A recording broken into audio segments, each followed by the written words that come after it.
Hello and welcome back to Radio Gorepress, or welcome if you're a first-time listener, for that matter. Ooh. Inclusivity. Yes. This is episode 80. We are a week late with this one. Because we've been dying. We've been that's hyperbole, but we've been tremendously ill. I think we've been very dying. We've been We've had the vapours.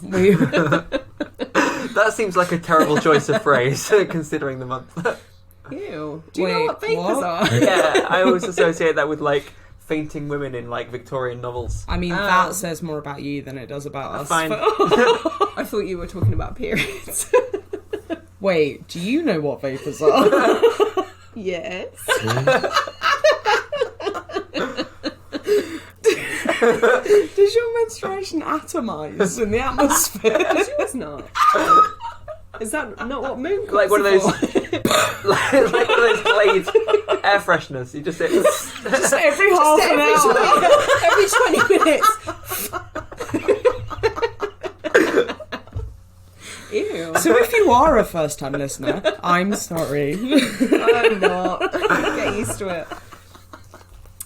On that note, sort of, we are a week late because Rosie and I were both ill. It's been the first time that's happened in ages. One of the benefits of having 3 hosts is that there are generally 2 of us that are of good health at any one time. And there were 2 of us at one point that just could not talk or breathe or get up or do anything more than flail and whinge a bit. There was a lot of whinging. A lot of flailing as well. But hurrah, all 3 of us are good and well, and Minor coughs aside. there's still some mucus backed up. Hopefully you guys can't hear that. Just saving it for later. We've got a reserve The for later. mucus reserves. Oh, like a reservoir. Ew, there's not that much mucus. Can everyone stop saying mucus? The mucus reserves is definitely a punk band. Oh, hell yeah. Like Piss Brosnan. Yeah. Mucus reserves is our side project. Yes, it is. I like it. So, we are up to episode 80. We covered The Invitation last time. And Episode 80 is insane. it's a big number. And we haven't, like, not caught up with ourselves ever. We haven't just, like, missed one entirely. No. For 80 episodes. No, we have. Oh, when? What? Since, like, 53, we haven't missed one. Oh, okay. Well. We only do 26 a year. Oh, I thought we'd done really well. We have done really well. Oh. We'll record again next week so we can get back on track. Yeah. So technically, we haven't missed any episodes. We are just a week late with this one. Yeah, we haven't. Shut up. You're not my real mum. Indeed. But obviously, it's still February. It's still Women in Horror Month. And we try our best to kind of discuss things that are relevant to that. Yes. Every year. Women. Womans. Yes. Of the lady variety. Yes. Women of the lady variety. That sounds a bit overly specific. Specifically very, very women-y ones. I was about to say ladylike, but no. No. But obviously, last time we did Karen Kusama's The Invitation, which we loved a lot. That was a total blast. Yep, I absolutely Such a good love movie. This time, I believe this was Phil's suggestion. A very long time ago. Okay. I'll take your word for that. that. I like that Yes. Phil remembers. Yes, I suggest this. Go me. I'm really good. And it was a terrible Good for suggestion. thinking. And Good for thinking about Women in Horror Month as well, Phil. Thank you, Phil. Go you past Phil. I thought you were going to sure say Pastor Phil. Pastor Phil. Go Pastor Phil. Sorry, I heard Carry On Kusama earlier. That was one of their lesser known Carry On films. Yeah, Phil hasn't been here for a month. I know. During that time, he has been ordained and is now Pastor Phil, apparently. Minister Flip. He's available for weddings, funerals, and bar mitzvahs. In that order. A wedding, followed by a funeral, and then a bar mitzvah. Very busy day. I can only do it in that order as well. Like, if like no 2 weddings in a row. Like it's got to be. Does it have to be the same person? Yes. It can be. I don't make the rules. Who does? I don't know. I don't fuck all about religion. Phil, why have you made these rules? So, aside from Phil's recent... Ordainment. I was about to say ordination. Like I That's found myself. not what that is. During the ordinance of Phil. This has gone so wrong already. I think it's gone so right. Episode 80, we are covering the Soska sisters' American Mary. The title of which I take issue with, because the Soska sisters are Canadian, Catherine Isabel is Canadian, and it's a Canadian film. American-Canadian Mary? I will accept that, yes. As it is better known. Although, in the film, the Soska sisters are anything but Canadian. We'll get to that. I'll stop you there. Before we get straight into proceedings, I just want to say very quickly, if you're a first-time listener, welcome. If you're returning, welcome back. We're very happy to have you in the Gore-fam. Before we start with the show proper, don't forget to check out RadioGorepress.com. Give us a follow on Instagram, Twitter and Facebook by searching for Radio Gorepress, and give us a like and subscribe on YouTube. We would absolutely love it if you could rate and review us on your favourite podcast platform as well. That would help us out immensely. Yes. Massive thank you in advance. I'll include all of the relevant details in the blurb. But without further ado, are we going to get into the show, I guess? So I want to address the elephant in the room. Phil. Aww. Rude. I didn't mean Phil. Burke. Where is Berg? I'm very suspicious when I can't see him. That's my cat, by the way. It's not a rude name for my housemate. I'm very suspicious when I can't see him. Like when he's hiding under the sofa. Without context, odd sentence. So, we have been doing an absolute ton behind the scenes. Yes. Obviously, without a doubt. What you guys are aware of is a very small portion of what Radio Gorepress is and what we aim to do. We've been hustling. We've been trying, yeah. We've been branching out into different platforms. Phil's been pretending to play the trombone with his mouth. Nothing new there. Every day I'm hustling. Oh no. Oh, we're going to get some kind of copyright infringement. I don't think Spotify would flag it from that. Can I Shazam that? I'm flattered you think it was that accurate to the original. Moving on.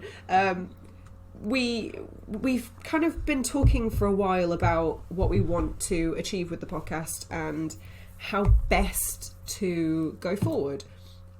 We've asked for your input. Some of you have given it. We're very grateful. Yes. We've been playing around with the length of the podcast, and ultimately what we've decided to do is wing it. No. Much like always.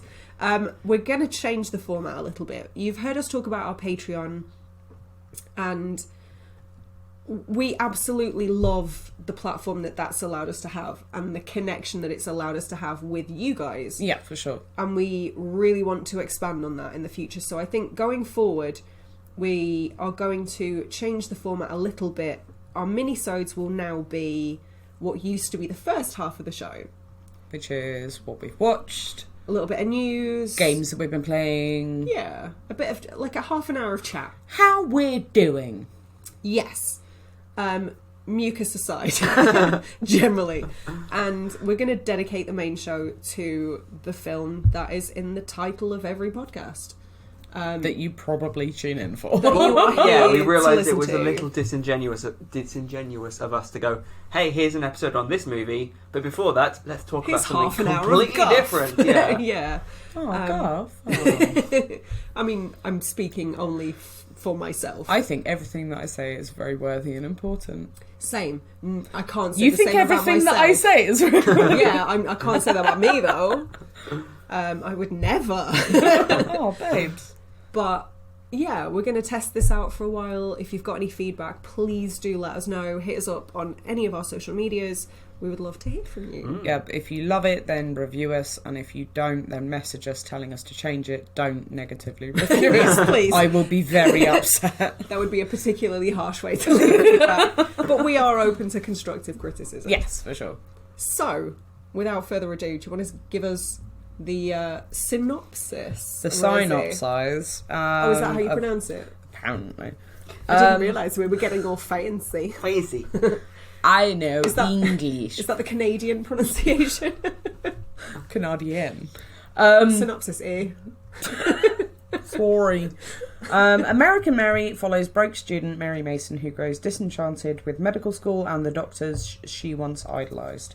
The allure of easy money sends a desperate Mary to the underground world of body modification surgery, but soon finds that her choices leave more marks on herself than her so-called freakish clientele. Dun, dun, dun.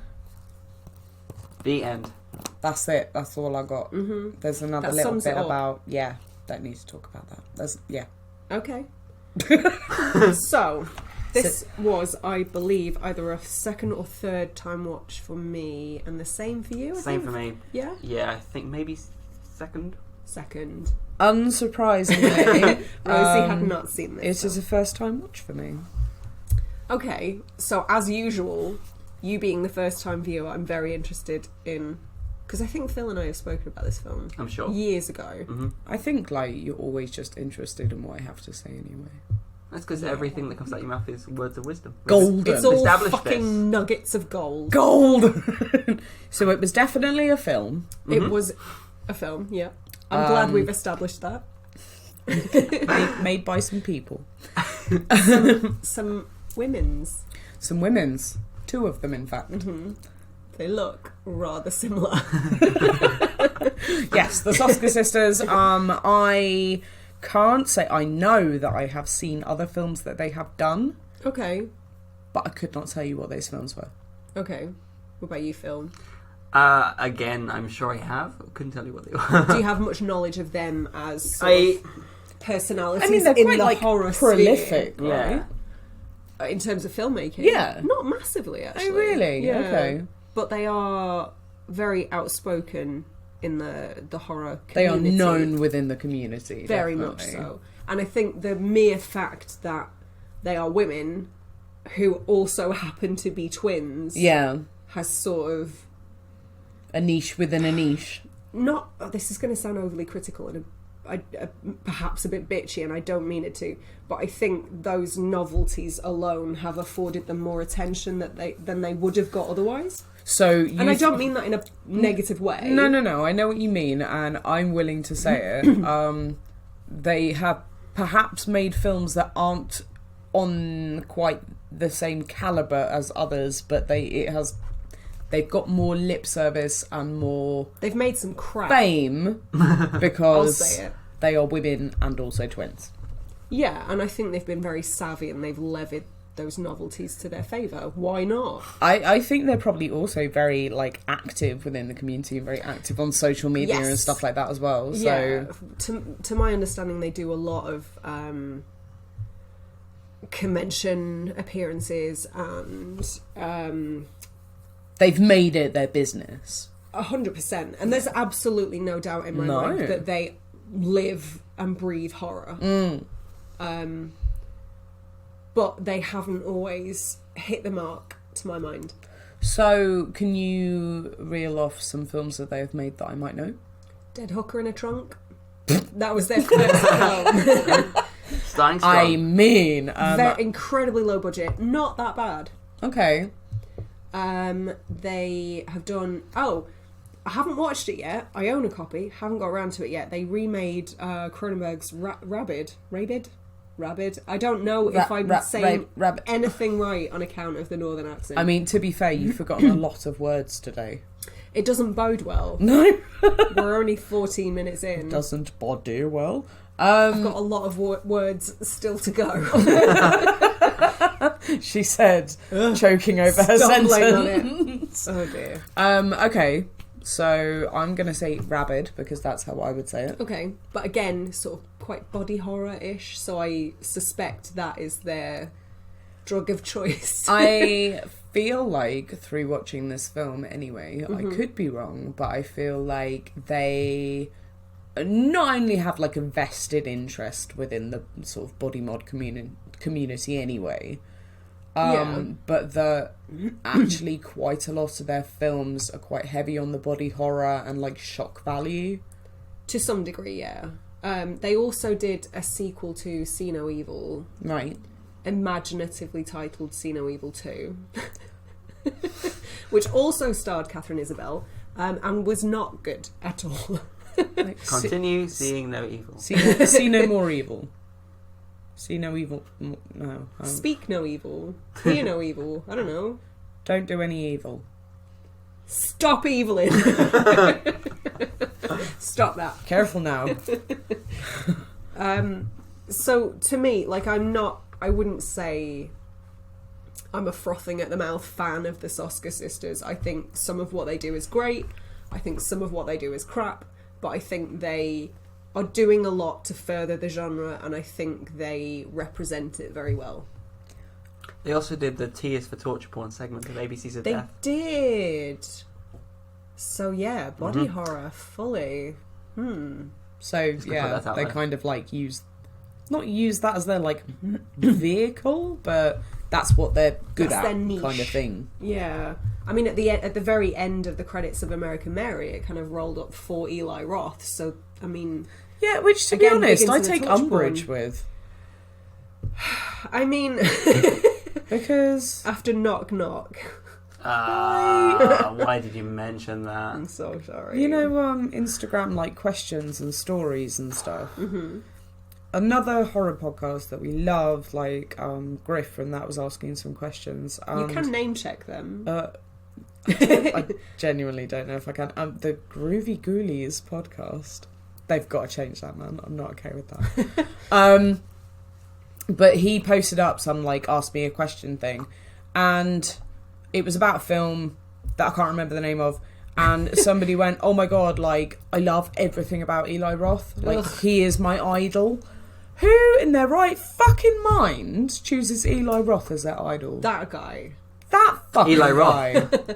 Probably Yeah, Eli Roth, yeah, I would wager that guy and Eli Roth are the only two people. I can just imagine this. I mean, I assume that was Eli Roth. Narcissistic self-affirmations he says to his own reflection in the mirror every morning. to You're a get pumped tiger. up. You know, like Graham Linehan like trolls Twitter to find mentions of him and then responds to them. It's presumably the same with Eli Roth. He just every time someone talks about him, it's like Eli Roth is really great. I feel really awkward about Graham Linehan because, like, I spit on him. But also IT Crowd. Yeah. Graham Linehan, why? Yeah, turf. Oh my Total God, he's turf. a transphobic dick. Massive turf. No! Yeah. Oh shit, I didn't expect Yeah, to have my what a world scumbag. shattered tonight. What an absolute scumbag. But, How disappointing. Graham Linehan, so. Father Ted I know! Sad. breaks my heart. So I'm going to go with was really awesome, took a knock to the head, is now a turf. I don't know if I'm okay with that line of reasoning. Like, we can enjoy their output to a point, and then they suffered a blow to the head. Potential amnesia. Bit of a personality change. Well, you know, like the bell tower, like, killer or whatever, he took a knock to the head, and then, oh no, he had a brain tumour. It just grew to the point where he turned into a psychopath. Yeah. Okay. So, You were saying? I was saying, I just think it's interesting. I think if you're asked the question, name female horror directors, Yes. the Soska sisters have somehow, like, elevated themselves to the Topped top of the that list. list. I would imagine most people would come out with them first. Yeah, I would agree, I think. Well, it's not. It's kind of almost like they're a brand rather than a single entity. Oh yeah, Twisted Not Twins. necessarily a brand in the correct way, but No, Yeah, I know. but as an idea, the Soska sisters, you know, But Yeah. they've engineered themselves to be like Yeah, that. exactly. That's not an accidental thing, by any like Ant and stretch. Dec. One thing I think is really interesting Or about Mills them and Boon. is that when you think of other sort of prominent women who have directed horror films, like Catherine Bigelow or Mary Lambert, people like that, they don't stick to the genre. They Yeah. do a horror film and then move on to other things, whereas I think the Soska sisters are notable in that this is their lane and they're definitely staying in it, which I think is kind of cool. It's, I like it's it. rare. I'm about it. Yeah, it's rare. Because even Karen Kasama's, like, she's done a couple horror films, but she certainly doesn't stick to that genre. She deviates from it. Whereas the Soska sisters are very much just like, all horror, all the damn time. All body horror, all grossness, all making statements about being a woman all the time. And doing poor German accents some of the time. Can we just, like, We'll what? get there, we'll get there. So, okay, let's start at the beginning. What were your first impressions? Because whenever I watch a film with somebody who's never seen it before, I approach it differently. Even films that I love, if I know I'm sitting with somebody who hasn't seen it before, I sort of view it through their eyes. Yep. And I become more critical of it. And I think that Right. happened tonight. So from the beginning, from the outset, it seemed kind of a bit like crappy American sitcom, like that I know what you American mean. drama. Everything was just that little bit forced and uncanny valley. Do you know what I mean? I think I do know exactly what you mean, and I think the main reason for that is that a lot of the dialogue seems dubbed. Yeah, I noticed that. Like, it didn't quite fit, and the levels weren't quite natural. Yeah, And like I think that's what lent it like, almost like a cheap quality. Also, the laughter track they put in. But it wasn't like it was dubbed by different people. It was like it Oh, was yeah. dubbed over by the actual actor Oh, that was yeah. Yeah. talking. Yeah. But they'd gone, oh no, the sound levels are terrible in this and we can't fix it. Can you Yeah. just dub over it? What do they call that? Is that just ADR? Dunno. There's a name for it. Re-talking. Yes, let's call it that. But yeah, it's quite common. Like, if the sound levels aren't quite right on the day, if the mics fuck up, it's not uncommon. But I think it lent it a quality of it seeming cheesy. But did that mean, because I didn't pick up on it, but thinking back on it now, did that mean that there was no Foley work on those scenes? Some of the Foley work was really weird, and I'm going to get to that. The sound cues in the climax really bugged me. And like bits where the phone rings and then it stops ringing and then they go, oh my god, somebody's calling me, and pick it up. And it's like, no, it already stopped. What do you- Yeah. There was Foley work. I don't think it was spectacular Foley work, though. But Yeah. again, I just think it's sort of... But that's something that when it's done well, you don't notice it. Exactly. When it's done poorly, it stands out. Like Same with CGI. tenfold. Yeah. On that note, though, one thing I will say in this film's favour, I don't know why, I remember this film being far more gory than it actually is. I was thinking that, like, a lot of it is implied It's really suggested, well. yeah. It was when she first sort of went to town on the doctor. We'll get to it, We will but there get was to like it, yeah. sound effects, and they panned away It's to the something sound. else. That's Yeah. where the sound worked really well. Oh, because It you had two were proper moments. grossed out by that, and I was like, okay. Because like, in the same way that when you get a tattoo and then you go back for the next tattoo and you're like, I don't remember it hurting this much. It's like the opposite thing. It's like, I remember this being far worse than it was. Some sort of inverse version of that.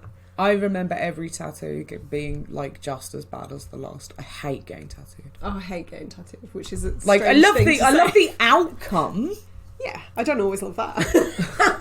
but just I've made terrible decisions. But like getting pierced, getting tattooed, like I know a lot of people who have like quite extreme body modifications and stuff, and I'm totally okay with it, and I love the outcome. But just the actual process, I'm like, no, ow, no. So now's a good point to start talking about that. Obviously, Mary is a medical student. Well, not just a medical student, a surgery student. And is very straight-laced by the looks of things. Presumably doing quite well, and is offered the opportunity to perform emergency surgery on somebody in a sleazy dive, less than ideal environment, and obviously gets a huge recompense for that, and makes her think, maybe there's something in this. Yeah. And then obviously leads down a road of performing more and more extreme body modifications. So what are your feelings on like the more extreme side of things? Do you think, because I flip between thinking I think there need to be procedures in place to make sure that person is of sound mind, right, but equally everybody should be allowed autonomy and to decide whatever the fuck they do with it. Like, even if it's... Because obviously, legally, you can't consent to harm. Even if you sign paperwork, it's not legally binding because you cannot consent to harm. The exceptions being things like boxing matches, MMA. Yeah. But Why is that an exception, though? Sport, I don't know. There's a lot of money to be made. Oh, yeah, exactly. So what are your guys' feelings on that? Philip? I mean, I'm kind of at the same sort of feeling as you, really. Like, it's everyone has their own right to bodily autonomy. Or at least should do. Live and let live. Like, if people want to do stuff and it doesn't harm anyone else, then let them. I mean, but at the same time, people go through periods of time where they think certain things, and you know, it's not something that, because it's so irreversible, often, it needs to be done with that sort of firmly in mind. Yeah. Like, there are so many things, not on the extreme end of things, but there's so much stuff I would have had done or tattooed if I'd been able to do it on a whim, that I almost certainly would have come to regret. So, I don't know, I think it's a really interesting, sensitive issue. I think it is.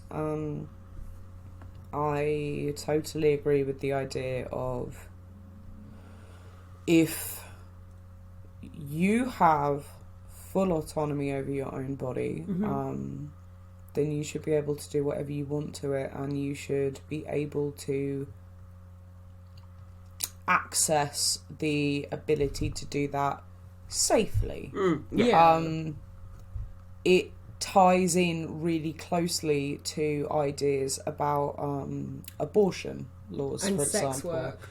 And sex work, absolutely. I mean, an abortion is it is changing something physiologically about you, and there are laws in place in a lot of places to stop you doing that and to bar you doing that when your reasons are perfectly valid. And totally legitimate. But that in itself might lead you to unsafe acts, unsafe procedures. Exactly. I mean, in a slight kind of flip side to what you guys were saying, like, on that note, if somebody were to decide that they wanted to have an abortion, that they got pregnant and they did not want it, and they went through all the relevant channels and got an abortion and then regretted it, who is anybody else to tell them that they shouldn't have done that in the first place? Like, they have the ultimate decision based on what they're doing and whether or not they regret it afterwards.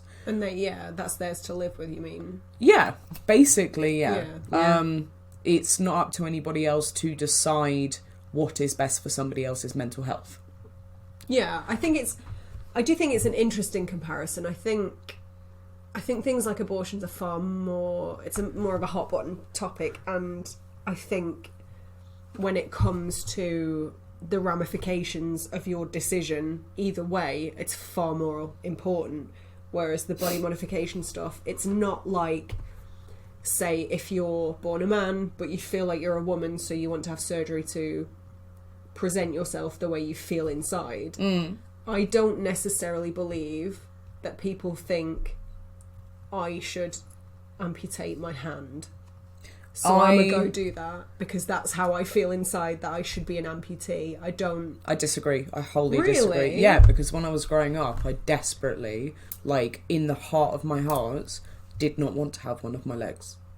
But how would you feel now if you'd been allowed to go through with... Totally cool with it. Really? Yeah, it doesn't feel like part of me, honestly. Huh. And I'm sure we've spoken about this before. Like, I have a leg, like, from the knee down, does not feel like part of my body.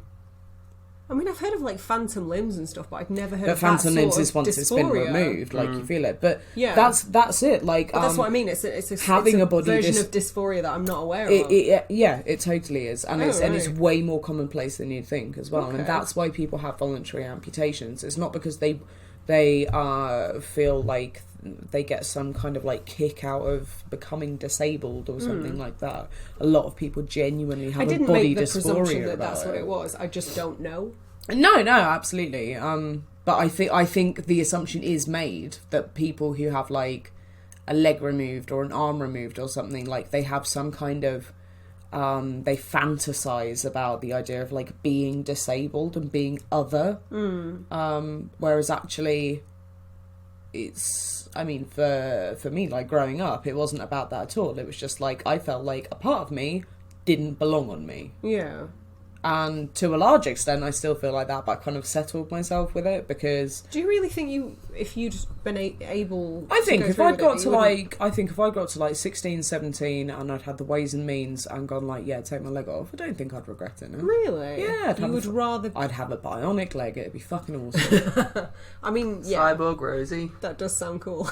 And we have spoken about this because we did come up with the idea of having fake legs that had different tattoos on them. Yeah, and you could just switch them out depending on how you were feeling. I believe the conversation was a bit more like, what would you do if you could have legs that you could just unplug at the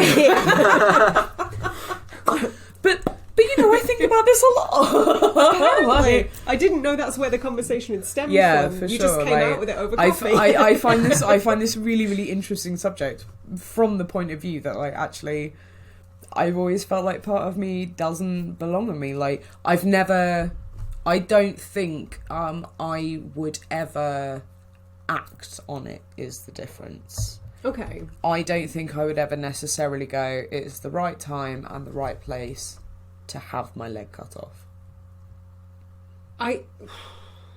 This is like vaguely mind-blowing to me because I can't imagine being in a headspace where I'm able-bodied and I would wish not to be. So if that makes sense. That sounds harsher than I meant it and less sensitive than I intended, but I don't know how else to phrase it. The best way I can think to describe it is have you ever like convinced yourself like this? Philip. When strange things happen. Sorry. We're talking about something that I've never spoken about. Have you ever had a situation where you've like convinced yourself that you're sick? Like you convinced that you've got like a tumour or something? Like you have headaches for weeks on end and like you're absolutely convinced that you've got a brain tumour that is just sitting latent in the back of your head and at some point it's going to like pop up and that's it. As somebody who has clinically diagnosed health anxiety, yes.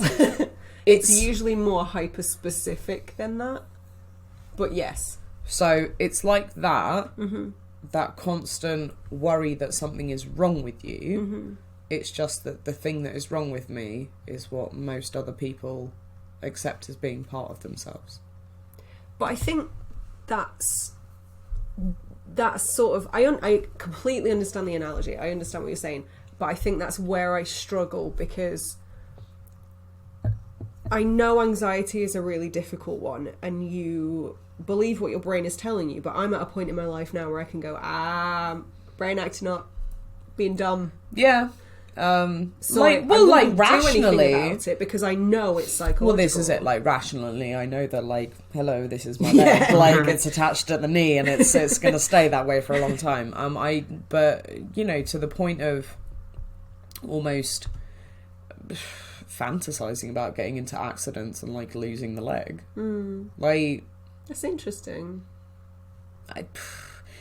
My point being, there's is a lot that I haven't considered and don't know anything about. I think that it's something which is perhaps way more commonplace than you necessarily think. I think it must be, yeah. Because And a far more complex issue than I'm yeah, trying to make it out to be. But I can absolutely appreciate that, because if it's not something that you've ever had first-hand knowledge of, then how can you possibly begin to comprehend it? Yeah. When it's so far removed from like There's your own understanding of the world. There's empathy and then there's nope, does Well, not compute. if there's no link, then how Yeah. can there be? So no, I absolutely get that. But That's interesting because I think obviously being somebody who has had a lot of piercings and a lot of tattoos in my life and stretched piercings, I think people sort of assume that I'm far more okay with extreme body modification when actually I'm quite squeamish. squicks you out of it, doesn't it? I don't like tongue splitting, anything surgical. If it approaches surgical,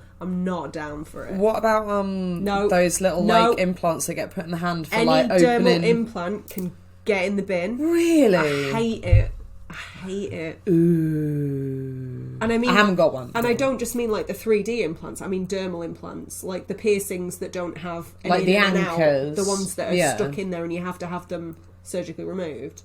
No, Just get your own scalpel. no. I'm going to repeat that. No. But some people have like little magnets put in their No. fingers and stuff, so they can I pick don't- up. I'm not okay I with don't know. that. So they can Pins. Matt wipe can their already hard- do that. He can. So He they is can wipe their magnetic. mobile phones every time they use them. I know a couple of piercers who have magnets implanted into their hands so that they can keep the piercing needles on top of their gloves whilst they're doing stuff, so they don't have to keep reaching around. I definitely don't know if I would go through a surgical procedure just for my Convenience. convenience sake. But so I mean, why did you get your nose pierced though? Because it's pretty. Right. So that's not even an inconvenience. No. But it's also far more commonplace. You can walk into any piercer and have what I've had done. You can't get magnets under your skin on every corner. My point is, like, if you can get something done because it looks pretty, then I'm not why demonising it. couldn't you get something done because, you know, it'd be a Makes bit your more life convenient? That's not what I'm saying. I'm not demonising anything. I'm not admonishing anything. I'm just saying it is not for me. It squicks you out. I don't like it. It makes you feel a bit wiggly. I feel sick. Yes.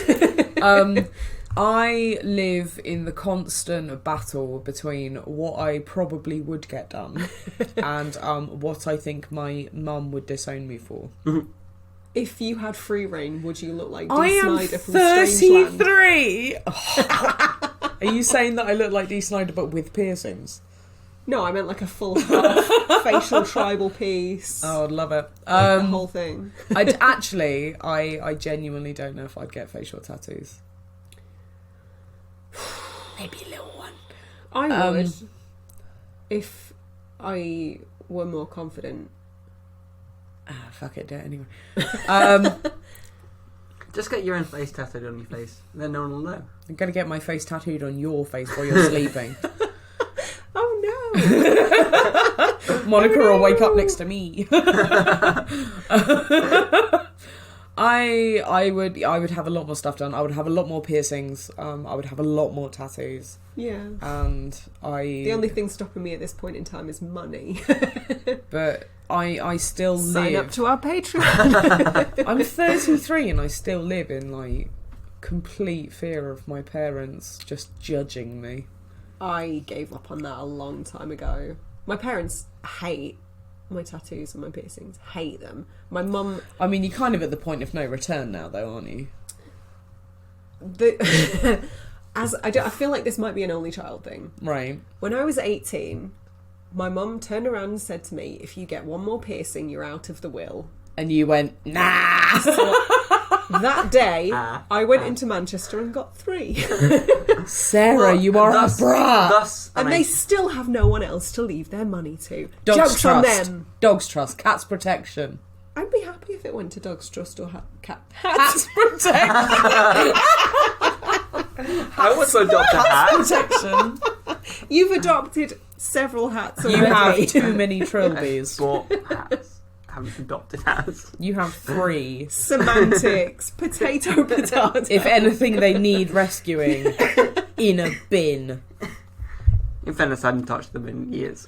So you don't even use them. No. Somebody else could be giving them a home. Some, Keep other, And them one warm, is a feeding costume. them. some other Panic at the Disco fan. What? I don't know They enough. all wear trilbies, mate. I was just a biscuit too old. A biscuit. Yeah. A sliver. Does that mean like Too old. the thickness of a biscuit? Too old. Yeah.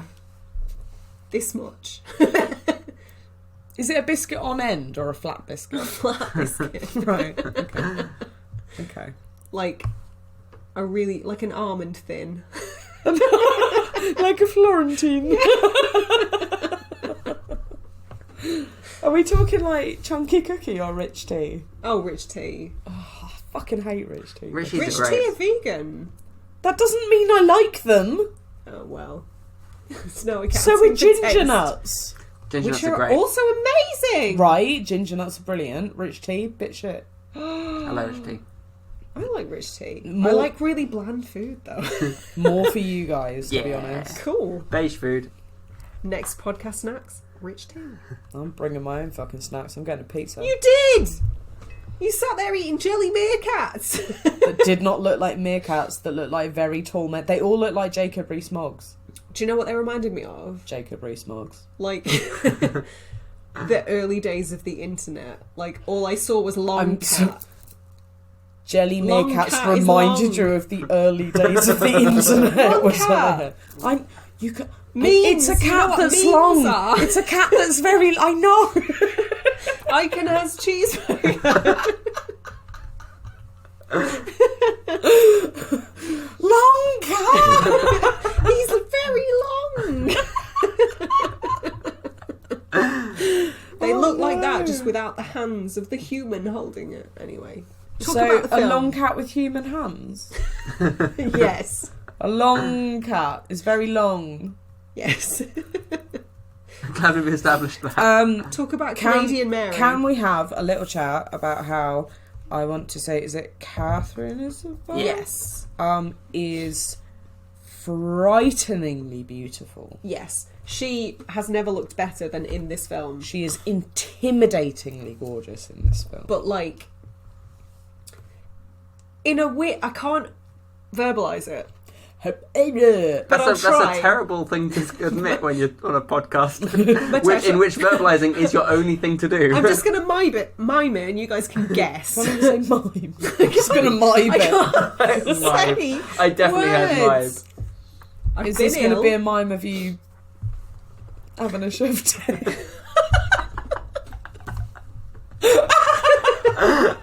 No, Oh god. Flicking the old bean. no. What? Like I was about to say, she's sort of like the pinnacle of girl next door, but also really sexy and like the most enviable figure I've ever seen on a woman. But also not intimidating, kind of approachable. I want to be pals with her. But also has the piercing eyes of Hitler's mother. Oh, Have you never seen a picture of You- Clara? I have. You showed me. Oh my god, she has the same kind of like really pale piercing eyes. I'm not sure comparing someone to Hitler's mother is a compliment. Do you know what? Hitler's mother could have been fucking lovely. Is this like the time our friend said that Stalin was fit? Who said that?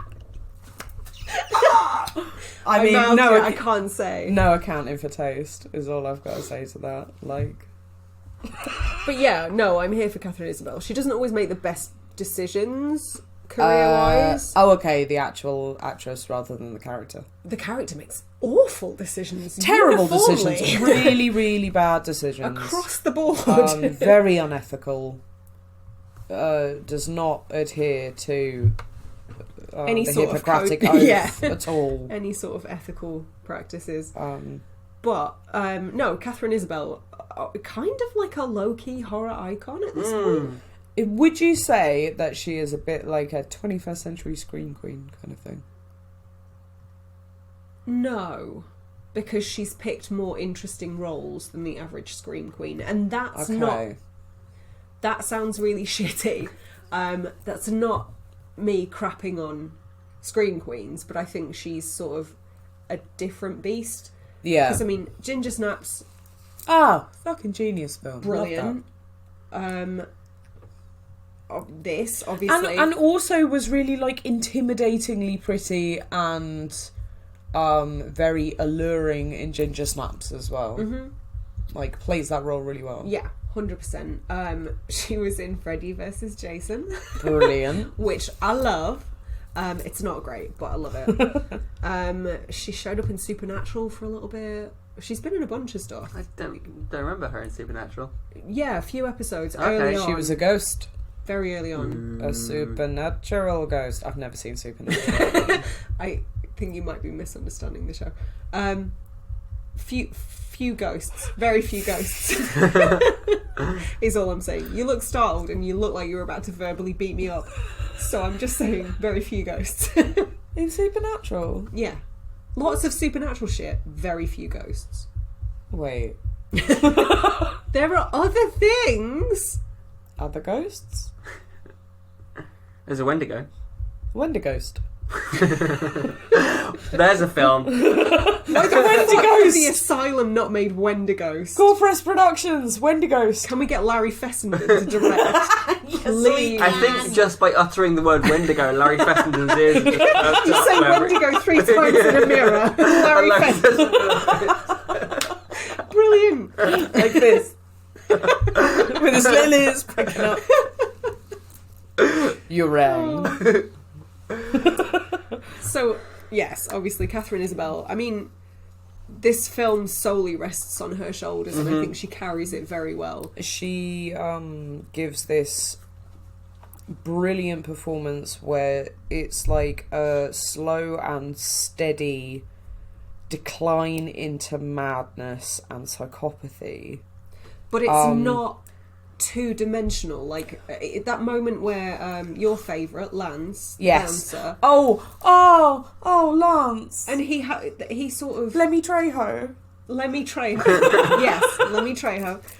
Has that moment where he sort of wears his heart on his sleeve and he's bought her a milkshake and she has that really childlike moment of like, oh, yeah, thanks, it's really good. This milkshake tastes really nice. And it was just so, like, pulled you out of the moment because you had seen her sort of in the wake of the thing that we will talk about in a second, unravelling throughout the film. But then she has these moments where she's got, like, this innocence about her and it's like, oh, this is sad. But the points at which she shows innocence throughout the film are the points at which people are genuinely kind to her without wanting anything back.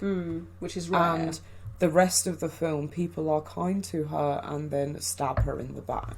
Yeah, absolutely. She gets led down so many garden paths and she gets treated so poorly. And the times at which she reverts back to being like a little girl are the times where she reverts back to talking how she would be talking to her nana on the phone. Yeah. And the point at which she completely loses that innocence is the point at which her nana dies. Yeah, which I know we sort of laughed at that moment where she goes She just like deletes the contact. But I mean, I took that... Oh, well, Nana's gone. Yeah, it's ludicrous. Nobody would do that. But I took that one of two ways. Visual sort shorthand. Yeah. Visual, the easiest visual cue, because you don't hear the other end of the Well, phone. sitting down going, Nana's dead! Yeah, exactly. Yeah. I would prefer that nonsensical action to like Or a minute like of exposition. Being at a funeral tell. Yeah. with a picture of Nana surrounded by flowers. Yes. And, yeah. No, I get Fucking it. November Rain music video moment. I absolutely get why they did it, but I was still like, never in a million years would anybody be like, well, Nan's dead, delete. But I also saw that as being twofold, because although it doesn't make sense to us, we haven't been through what she had been through. We hadn't had our humanity almost trickle away. Yeah, that's very true. So I kind of forgive that moment. Like, it seems batshit, but I forgave that moment for that reason. But actually, maybe by that point, she is batshit. So. Yeah. One thing I will say in the negative category is that because Catherine Isabel is so good, she sort of shows up a lot of the bit players. She highlights how shit some of the other surrounding actors are. What's his face? Leather jacket, likes watching people dance. Billy? Yes, Billy Barker They something. called him Billy Barker in tribute to Clive Barker, apparently. Yeah. Oh, really? Yeah. So says the trivia. He actually has a really interesting and kind of delicate nuance in the sense that he clearly cares about Mary a lot. And that, I think, the way that he portrays caring for her is actually very sweet, and I think it's very genuine. You have flashes of like, he's not so bad. Yeah, and I think he acts that really well. Yeah. I think the actor like portrays that really well. I also think that him being like this, I'm a super sexy man, suck my dick. Like, fuck off, no, you're not the guy. Yeah. What, you think that it just didn't ring true, or that man does not exude that big dick energy. No, I would agree. So to have him be like the don of a strip club where girls come in for interviews and suck his dick, like, come on. No, I fully agree with that. He made a lot more sense in the more sort of tender Yes, moments, I yeah, guess. he did. I think they picked him because he was an attractive man that was willing to do it. Probably. I'd like to think there was more to the casting process, but who knows. But yeah, there are a few. Obviously, the Ruby Real Girl, niece or whatever in the Vets. Yeah, terrible actress. Because she's on drugs. The Soska sisters themselves. I'm just going to come out and say it, like, the worst faux German accent I think I've ever heard. I'm not sure why they made that decision. And then asking for, like, apple martinis in a German accent. And Well, it's not even the only one. The cop was English. Oh my god. Was he? Because he sounded Australian. He's American. He's an American actor. But apparently, I'm going to make... Yeah, I think the English accent will fit this... No, just you do American. It's fine. Hello, babe. Have you killed anyone? This whole thing kind of intrigues me a little bit. And the reason I say that is because I used to date somebody who was a filmmaker, and it gave me an insight into... I'm so sorry. I thought you were going to say I used to date somebody who was American and pretended to be English. I mean, potentially. I've been lied to a lot. I just choked on my wine. But I got to see a window into the industry that I wouldn't necessarily normally have had. And I know that in some instances... a lesser known actor will often sort of request to do a different accent. What, to like practice it? So that they can add it to their resume. Shut up. Yep.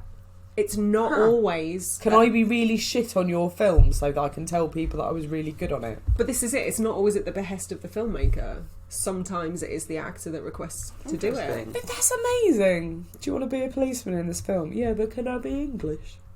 Who knows? I mean, if they chose to do German accents, it's entirely plausible that they went, that guy can do a banging English accent. That is very true. And he went, hello, mateys! And they went, brilliant, best British accent I've ever heard. Yes. So, moving into more serious territory. Yes. Because we said we were going to talk about it this month. Let's not skirt this time around last it. year. The rape revenge angle. This is not necessarily a film that I would pigeonhole just as rape revenge, because I think that's kind of somewhat selling it short. But we can't ignore that that's a huge motivator for the character. Yeah, it is ultimately what forms her into the Mary that she is. Like, I don't know whether the like body mod loving sort of hard-ass, emotionally bereft version of her was like what was part of her all along kind of thing. Yeah. And that brought it out of her, or whether something inside her clicked and like her personality was forever changed because of what happened. I see it more through that lens, like trauma sort of just making her snap. Yeah. And she realistically, she snaps twice in that film, and they are both in very traumatic ways. Like, she snaps once after the first rape. surgery. I Prior don't. to that. Oh, do you not count I'm that? not sure that changes her as a person, though. Okay. I think she's affected by it, but Yeah. I don't think it changes her as a person. I think the things that change her irreversibly are the rape and her nana dying. The death of her nana, yeah, that's like true. they're both two losses of innocence, Yeah. Yeah. and Yeah. they. Whereas the surgery, she was on that path already. Yeah, and that's more of a short-term shock, if you like, than a sort of life-altering event. So, how do you guys feel about how the rape itself was dealt with? I think it's always interesting when talking about these films.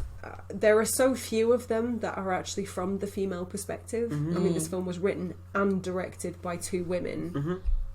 They wrote that scene, they filmed that scene. How do you feel about it? Because, I mean, in my experience, the female-directed rape revenge movies, the rapes generally tend to be briefer, not as explicit.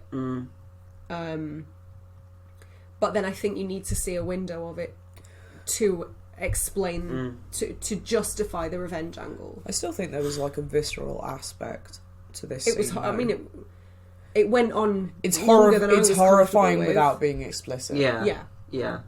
but I think it was explicit in different ways, like just the way it was acted, the close-ups of her face, The and choking and her head lolling back. Yeah, and like just she feeling was that almost helplessness. lifeless. Like Yeah. she was just immobile. and yet conscious. And, you know, it wasn't like she was comfortably resting on it. Her head was literally hanging, like, not completely back She's off the bed. being treated like a thing. Yeah. Fully. there's Completely something that like a lot of people find horrific about the idea of being aware of what's going on, being trapped in your own body, being aware of what's going on but not being able to affect any of it, like being in a coma. And like it's a really intrinsic fear within people. Like, if you're in a coma, what if you're actually awake but just like you can't reach out to anyone? Yeah. And it's that fear of like Locked into you it, can't isn't it? you can't change what's happening to you. You can't affect anything from the outside of your head. And how terrifying that is. Quite aside from the very physical and sort of psychological trauma of being violated like that.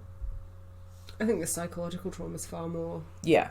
damaging than anything else. It struck me while we were watching that scene, actually, that you and I have both had our drinks spiked. And I'm very grateful that I was surrounded. We were both surrounded by people who know us and love us and saw to it that we were safe. But imagine if that hadn't been the case. Like, I mean, it's horrifying to think about. I mean, it happens every day. I really feel like not only were we very lucky, but we were even luckier in the respect that all the people that we were with, both the times that we were spiked, thought we were drunk. Yeah. Thought that we were just out of control drunk, didn't know what we were doing. Yeah. And actually, it was only after the fact and after explaining how we were that they were like, oh shit, okay. I think this is something that, because as one of the people that was with Rosie when it happened, like, it's just not something that occurs to certainly me. I don't know about anyone else. You see somebody not being able to walk or and it's like, oh, form she's just coherent really drunk. sentences. And like, yes, I was surprised because I know you can sort of handle your alcohol better than that, but I was like, oh, she must be drunk. And like, I think we passed a policeman at one point.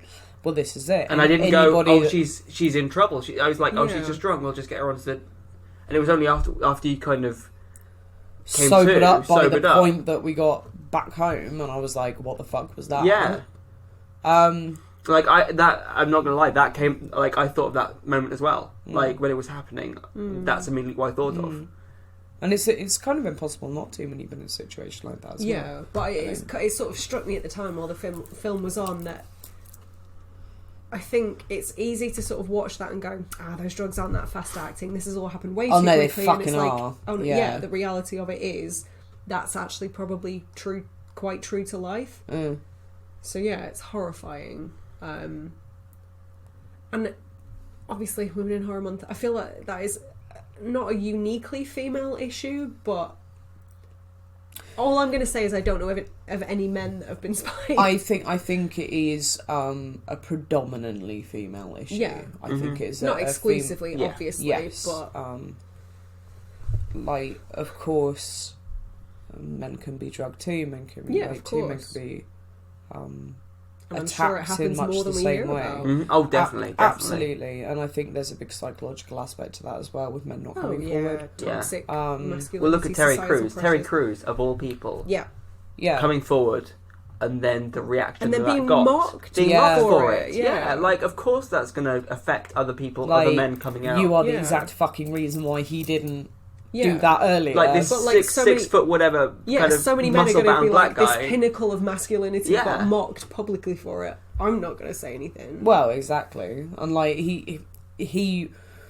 comes across as somewhat of an alpha male, and then everyone below him in that hierarchy goes, "Oh shit! Well, if that's happening to him, then not a chance. I'm not." Yeah, but I don't know. Yeah, I think it's a predominantly sort of like a predominantly thing that affects women more than it affects men.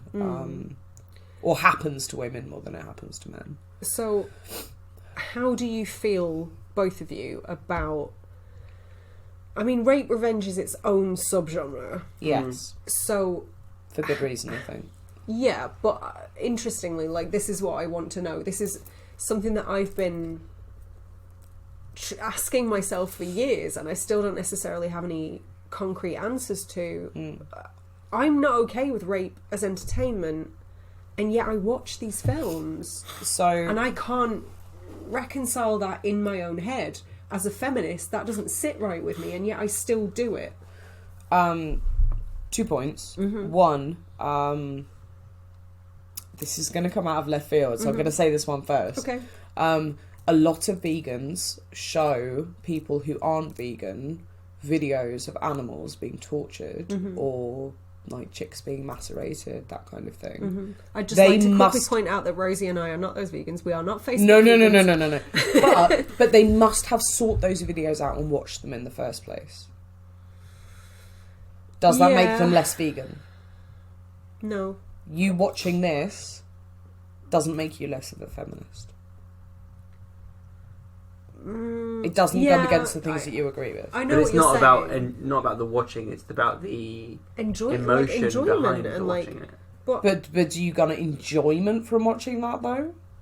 No, I don't get enjoyment. There's a difference. Simulated rape, obviously. There's a difference between, and it's a very defined difference as well between enjoyment and entertainment. Because you find something entertaining, it doesn't necessarily mean you enjoy it. Of course not. It just means that it affects you, it makes you think, it makes you ask questions. And actually, I think that's really important. Because if they didn't show things like this, then it would be swept under the carpet massively and nobody would ever talk about it. True. And I think one of the ways that I try and reconcile it is that I just enjoy revenge movies. I enjoy Death Wish, Death Sentence. Those kind of things, like Mandy, Old Boy, for sure. It doesn't have to be. One thing that really does actually piss me off is when it's the rape and or death of a woman that propels the man's revenge. It's always that. It's always like violence against a woman that ignites the man's desire for revenge. Whereas I think that's perhaps why I gravitate more towards these, whereas the women are sort of taking revenge for themselves. They are like reclaiming their power in that way. I mean, but this is an interesting thing, and it's something that occurs to me watching this. Because of all the talk of like how there's a feminist angle with the woman seeking revenge, in literature, if a man wrote a book hypothetically, about a woman who had a traumatic past, who, like, that's a really shitty trope. The woman has to go through this traumatic experience to be the To strong evolve. woman, Yeah. and to be, you know, like, whatever that situation might be. So I haven't actually thought more about it, but, like, why is this any better than that trope? Yeah.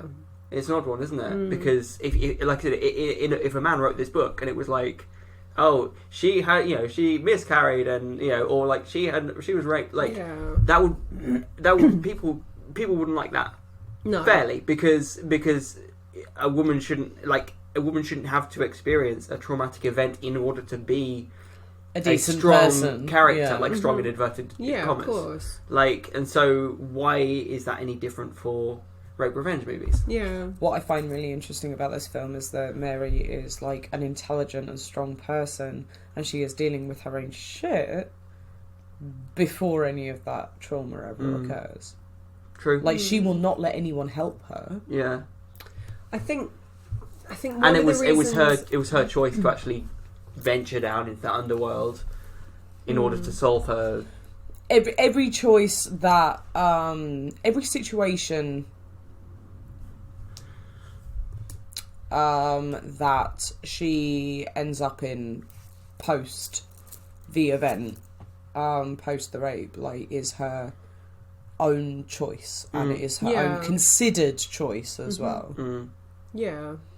I think one of the reasons that I advocate for these types of movies is that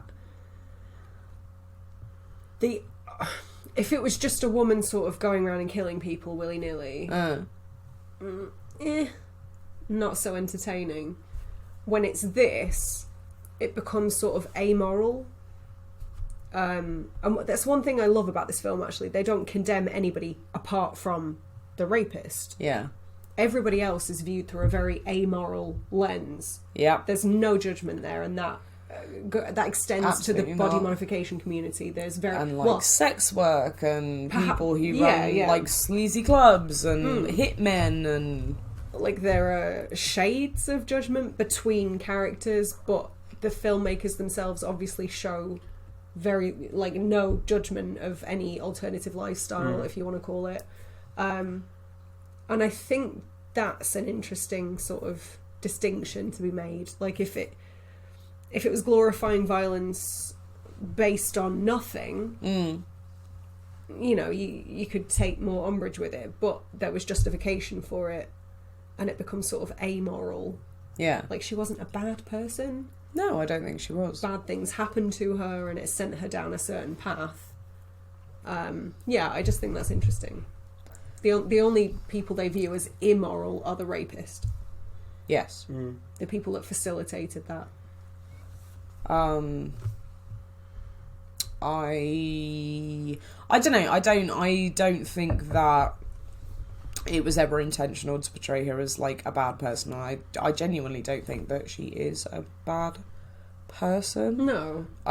That's kind of what I mean, though. She's sort of viewed through this very neutral lens throughout, and I quite like that. Yeah, I don't think she's like glorified at any point. I mean, from terms of her being like famous in the body mod community and like revered as this incredible surgeon, that's the only sort of positive spin that's put on it. And it even takes her a long time to embrace that. Well, yeah, but actually, I think that's really important because she's being told in medical school she'll never amount to shit. Yeah. She's a slasher, and like they're spoken about like they're somehow like evil and like they just Fucked cut up. people up and Yeah. they're the freaks. But then she's like welcomed into this, you know, for want of a better word, like freakish community with like subculture. arms open wide, and is revered as some kind of expert within her field, and like Bloody Mary. has realistically made more of herself in that Yeah. community than she ever would have done as a surgeon amongst a group of men who don't think twice about drugging and raping her. And kind of going back to what you were talking about, this sort of dysphoria, arguably performing a really admirable service for some people Yeah. who wouldn't get what they needed through legal channels. Maybe the fact that it's called American Mary, even though it's a Canadian film, alludes to the fact that health insurance in America is fucking terrible. So maybe she was just providing that service in America. Canadians have free healthcare, right? That's it. So they couldn't get their services done like in the American healthcare system under insurance, so they had to go to American Mary.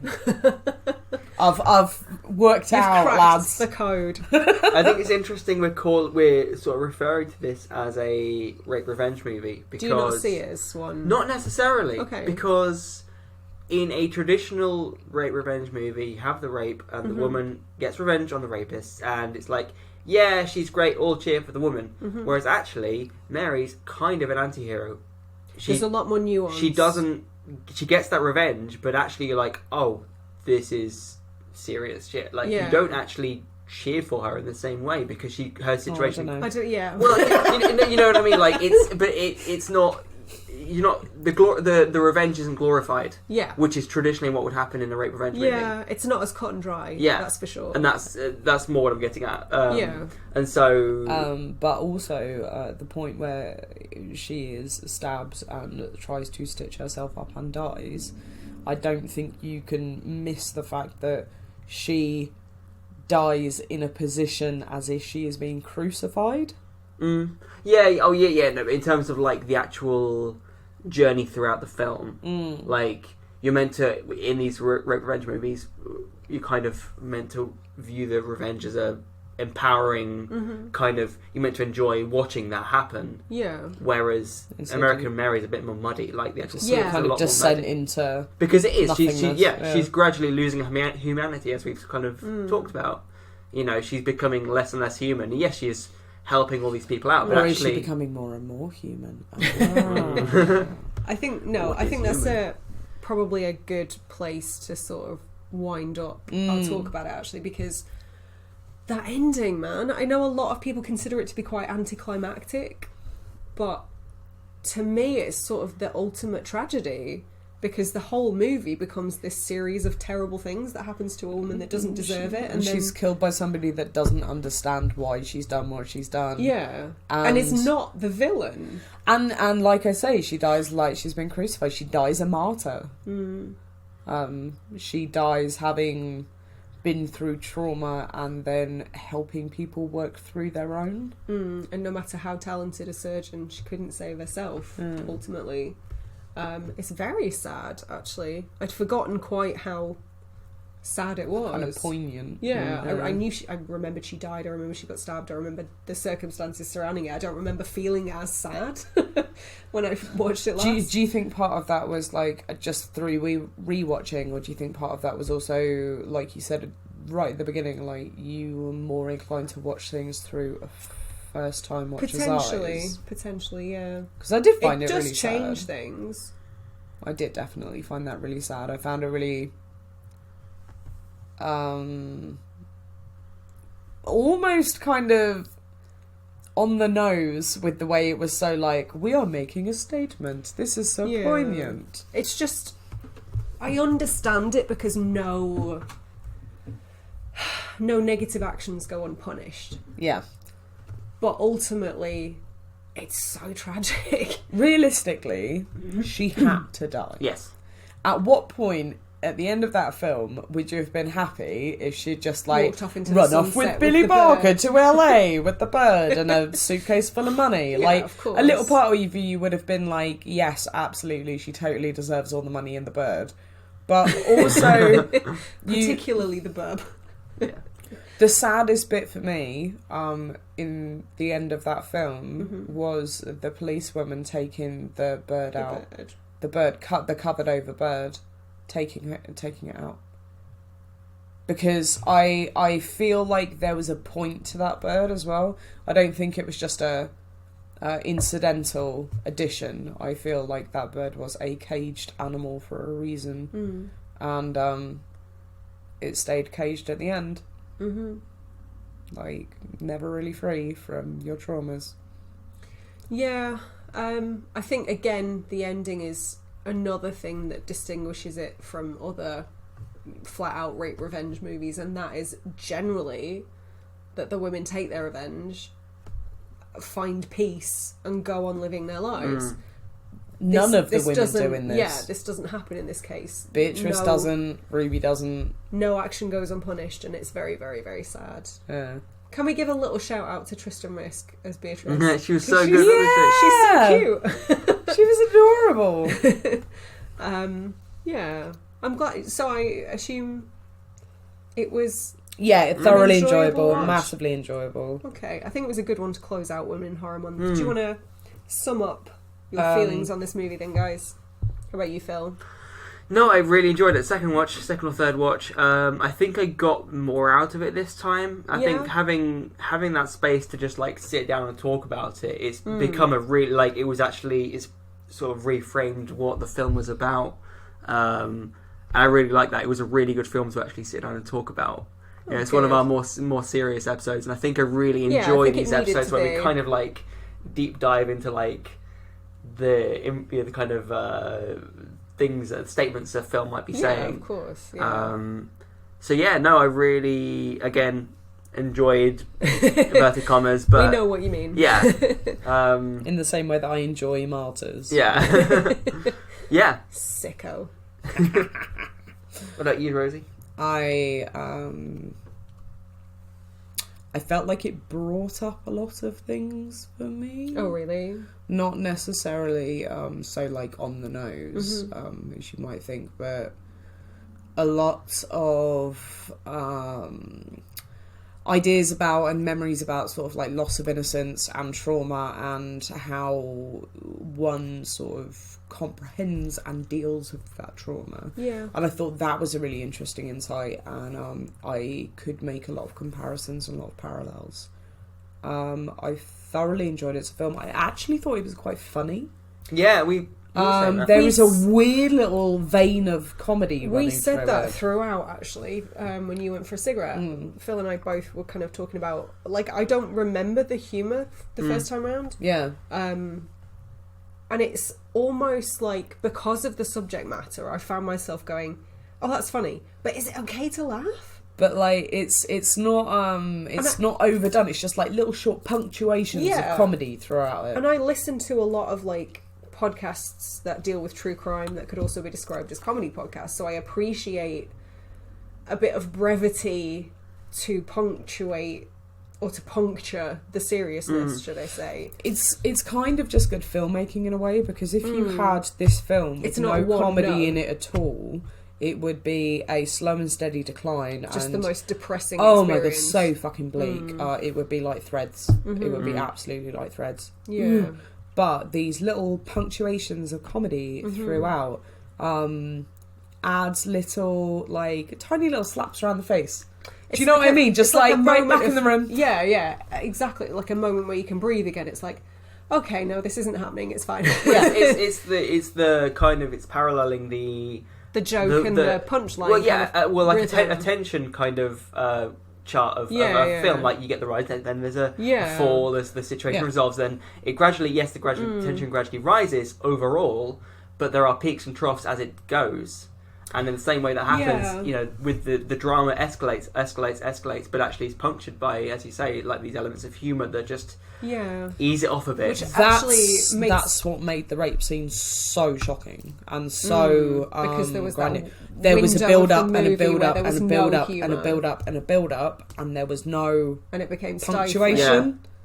It just carried on and on and on, and then the scene was over, and you were left feeling so uncomfortable and so expectant for something to happen. I think that's a really interesting point, actually, because the traditional horror movie is building, jump scare, whereas this is a different creature entirely. There was no jump scare. None of it was frightening. It's not horror in that sense.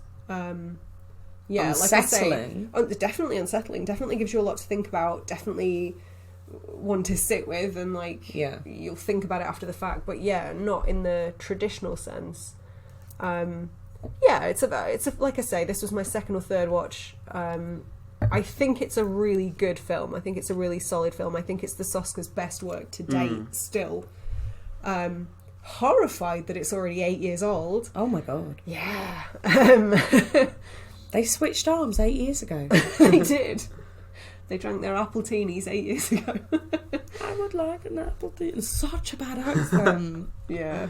I think also, quickly butt in, I think I haven't previously given the Oscar sisters enough credit. I seem to remember coming away from this film and going through their kind of IMDb, the filmography. I don't think I've seen many other films of theirs, but I have this association of them kind of doing the feminism that is excluding men. Like, right, okay. Women are great, men are trash. That was misandry. yeah, basically feminism, that was kind of the mentality I had in my mind. And yes, Yeah. there are trash characters, but actually, But then you got Lance. with Lance, and actually to a certain extent with Billy has Billy, his moments, like they're kind of, because as soon as even the detective, all the surgeons, The detective, terrible yeah. accent, not a bad person. yeah, like all the all the surgeons trash. Yeah. Like, it's just.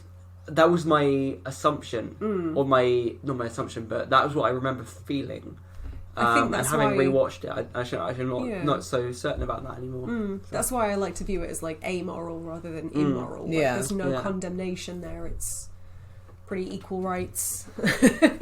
No, I think it's a really, really solid film. I have complaints with it. I am critical of it.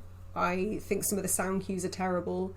I did read in the trivia, interestingly, that Ave Maria is used 3 times in this film. The beginning, the end. Beginning, middle and end. Yeah. To kind of to shadow the most important moments in her progression, and actually the better a surgeon she becomes, the more complicated her life becomes, the more complex the piece of music becomes. That's interesting. And I thought that was a really, really nice Also, touch. Mary. Hail Mary, yeah. Yeah, Mary, interesting. I didn't know that. the- The religious aspect never The occurred to me. martyrdom at the end. Yeah. Yeah. So I thought, I don't think I credited the film with that much depth the first time I watched it. So that was nice to revisit and kind of explore that a little bit. But yeah, solid film, and one I will definitely reach for again in the future. Yeah, for sure. Absolutely. And I think that was the perfect way to round out Women in Horror Month, to be honest.